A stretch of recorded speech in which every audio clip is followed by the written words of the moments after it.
Good morning, good afternoon, and good evening wherever you are in the world. It is Saturday, May 25th, 2024, and this is your top Blacklist XYZ's blunt wrap-up with High at 9 News.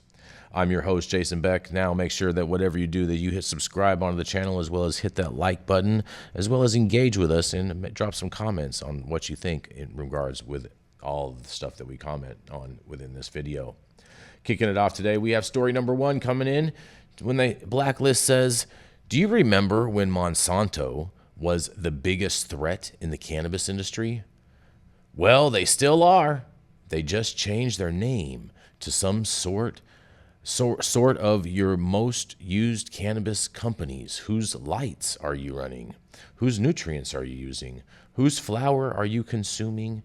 And meanwhile, outdoor growers are like, what do you mean? We use the sun. Cannabis is a God plant. In the end, God wins. Well, man, I'll tell you what, this story, the reason we're covering this is because there was such an amazing bunch of rabbit holes that were in the comments that you guys all shared. I think there was like over 300 comments in here, and I have some of the top ones to share with you guys in regards to this, because if you love a good rabbit hole, this is a perfect one for you. Head of the class says, support cannabis felons like myself that are in the industry. To which Metro_Gooman replies, head of the class, getting caught isn't a badge of honor, buddy. There's plenty of years of service that never get sent to the gulag.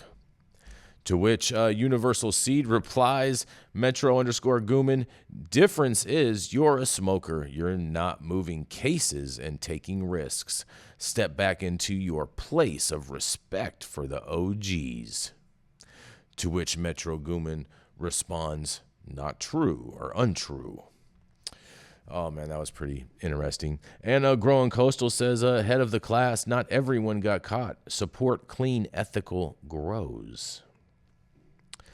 Forevs Whatev says, it's always money. We got to stop supporting these big-ass corporations for real.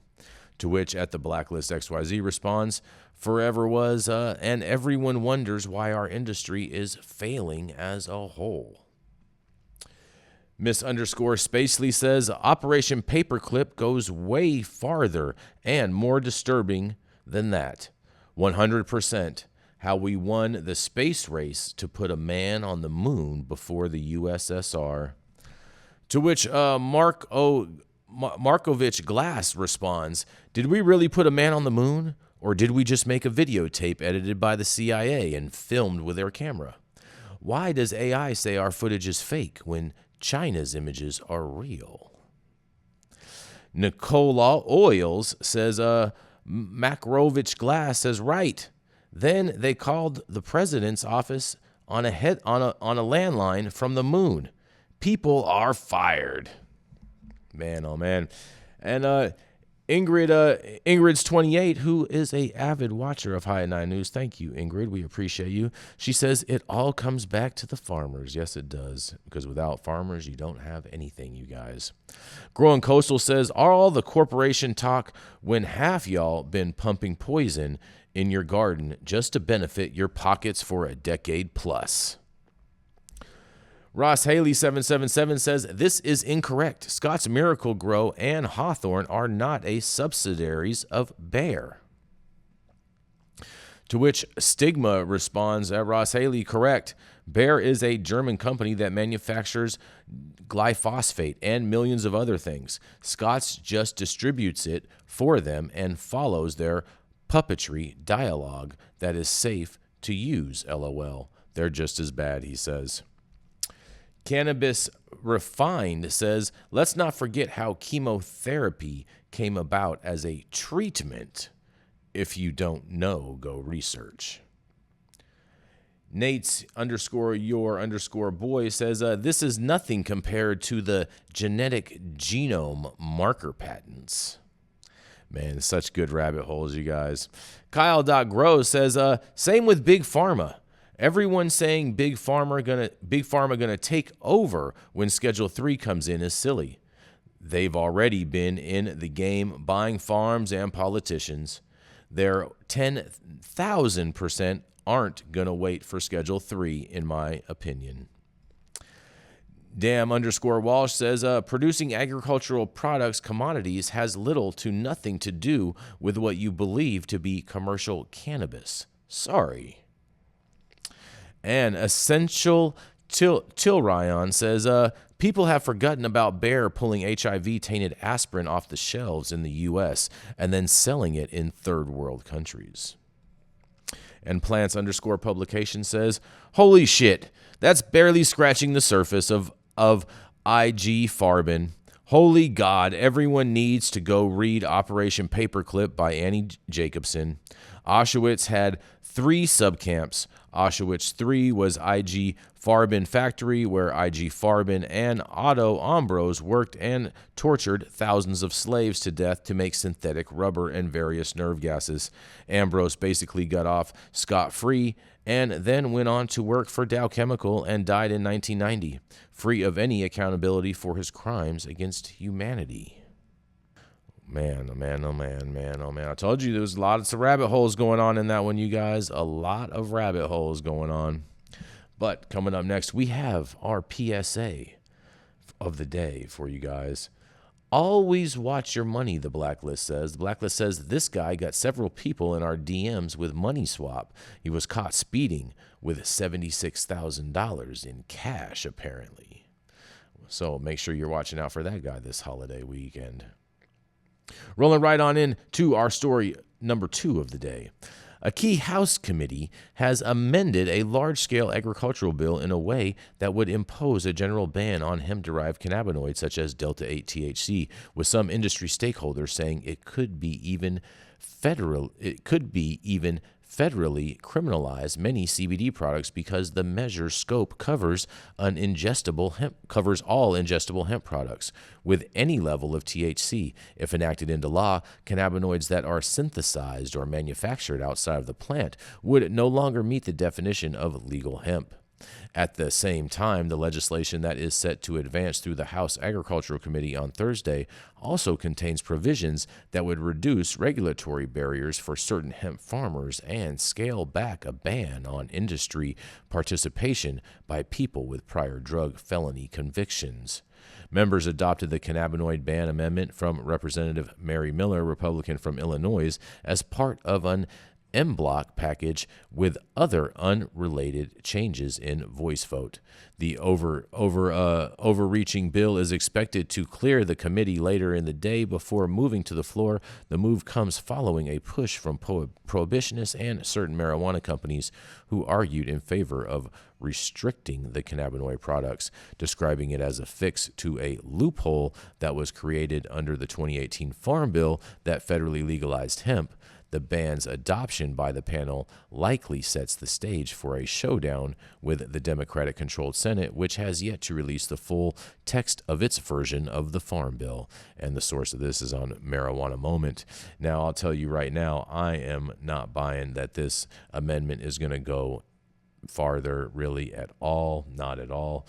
Personally, Senator Ron Wyden is on the Senate committee for this bill, and I know that he is not in favor of anything like this. So I think this is a bunch of hoopla for now. But nonetheless, let's go in and see what you guys all have to say about this. Because Frosty McFrosterton says, I've always wondered what part of the Constitution grants authority to the government to regulate plants. Like if they decided corn was bad, can they just call it a narcotic and make it illegal? Also, if they have authority to regulate nature to protect us, do they bear responsibility for the presence of plants that are actually harmful out in nature?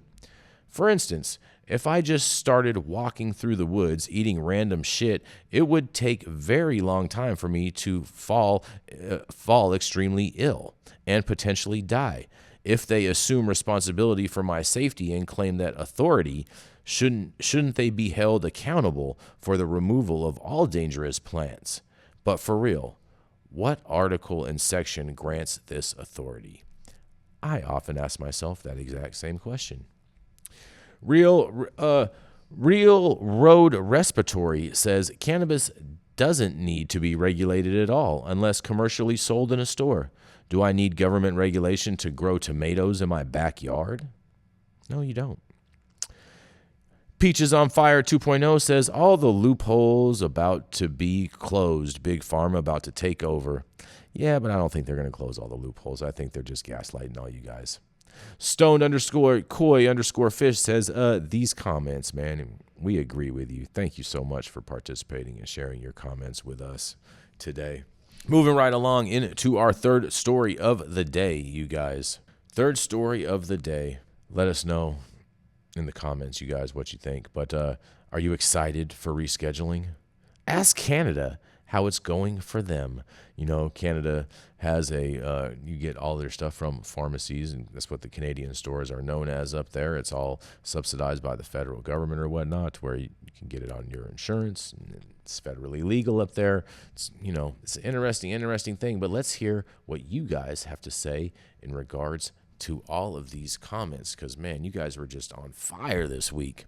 Peaches on Fire says, either way, the black market will stay booming because of government overreach. The people don't want corporate or government weed. 773.312 says, their illegal market is huge. Pristine's_Dogtown line says, they didn't reschedule cannabis in the U.S. They just proposed it. Very true. That is 100% true. I am Zach Powers says, Canada grows straight bouffante with no culture or industry. To which Arizona Regenerative responded, what do you say to the cannabis attorneys who know the landscape better than anyone, who also rub shoulders with pharma lobbyists who say that the goal is a MSO drug company takeover, and this takeover will come from making regulatory compliance incredibly expensive? Existing dispensaries will have to pay to retain their staff and pay to meet the new regulatory requirements, and if they can't afford to do that, they'll be fine. The ones that don't have deep enough pockets will be bought up by MSOs and drug companies. Existing cultivation operations that have enough cash will also be able to afford the new Schedule III regulatory requirements, but the ones that don't, which will be most of them, will be bought up by the same MSOs and drug companies, leading to a captive market within the next few years. To which 502.cash responds back and says, even if they didn't do any special exemptions, dispensaries would simply keep following state laws while not following federal law, just like they have been doing since Prop 215. 502.cash also adds in, the narrative that this isn't a step forward is crazy. Our main focus should be making sure cannabis is safe, accessible, and cost-effective to the people who need it. Rescheduling will help improve all of these. I totally disagree with that, but nonetheless, the idea that this will shut down the rec market is crazy and isn't backed by any data. Well, it may not be backed by any data, but if you take a look at how FDA regulates Schedule III drugs, and you look at the Food, Drugs, and Cosmetic Act, I'm not sure that you would still have the same opinion. But nonetheless, I'm not here to argue with you or debate. And New Canalanda says, it's a joke up here. Black market still has all the best smoke. Oh, you are so right. That they do. And moving right along, we have our second PSA of the day for you guys. Remember, it is Memorial Day weekend, you guys. Do not be like this girl. This is a perfect example of what not to do this weekend. Okay? Be safe out there. And next week, we are going to talk about New York next week. Apparently, they are cracking down on the streets. Will we see a stop and frisk 2.0 version? I don't know. But we'll be sharing this and more with you next week. Thanks for tuning in this week's Blacklist XYZ Blunt Wrap-Up. And make sure to tune in Monday through Friday to High at 9 News at 9 a.m. Pacific and high noon on the East Coast. And don't forget to smash the like button on your way out, as well as subscribe to the channel if you haven't already. Have a safe Memorial Day weekend, everyone. And don't forget to thank a veteran this weekend. We'll see you all on Monday, America.